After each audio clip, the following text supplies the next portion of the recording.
চিহ্নিত করে এদের সবাইকে ট্রান্সফার করবে দার্জিলিং।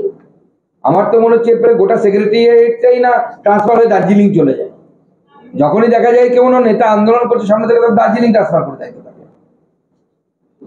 সিদ্দিকুল্লাহ চৌধুরী গতকালকে দেখা গেল যে তার গাড়িতে হামলা, তিনি নাকি এলাকায় জানি না কাজই করেন না, এই সমস্ত অভিযোগ উঠে আসছে। অন্যদিকে সংখ্যালঘুদের এই পেছনে এই সাইডে চলে যাওয়া ক্রমে সংখ্যালঘুদের কেবলমাত্র ভোট ব্যাংক এবং সিদ্দিকুল্লাহ চৌধুরীরাই কি তার জন্য দায়ী?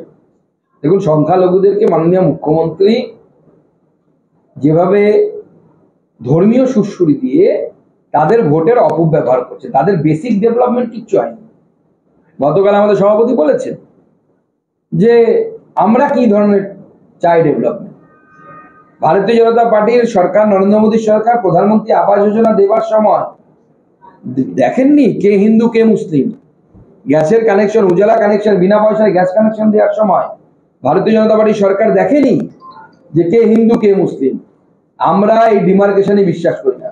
আমরা বিশ্বাস করি আমরা সবাই ভারতীয় এবং সবাই ডেভেলপমেন্টের স্বাদ পাচ্ছে নরেন্দ্র মোদীর আমলে। নরেন্দ্র মোদীর তৈরি করা রাস্তা যখন 4 লেন দিয়ে যায়, আমাদের গাড়ি যখন যায়, তখন আমরা যেমন খুব আরামে সেখান দিয়ে যেতে পারি, সেই রকম কোনো মুসলিমও যায় তার উপর দিয়ে, কোনো খ্রিস্টান যাচ্ছে, শিখ বৌদ্ধ সবাই যাচ্ছে। That development of all, appeasement of নান। ভারতীয় জনতা পার্টি এই নীতিতে বিশ্বাস করে এবং সিদ্দিকুল্লাহ চৌধুরী এবং অন্যান্য এই ধরনের ইসলামিক ফান্ডামেন্টালিস্ট লিডার যারা আছে, যারা ইসলামিক উগ্র মানসিকতা, যারা মনে করে একটু মুড়ি আর বাতাসা খেয়ে কলকাতাকে অবরুদ্ধ করে দেওয়া যাবে, ভয় দেখানোর চেষ্টা করে, যারা কথায় কথায় অন্য সম্প্রদায়ের মানুষকে, যে আমাদের এত জনসংখ্যা আছে, এত জনসংখ্যা দিয়ে আমরা আটকে দেব, এরা মুসলিম সমাজের শত্রু।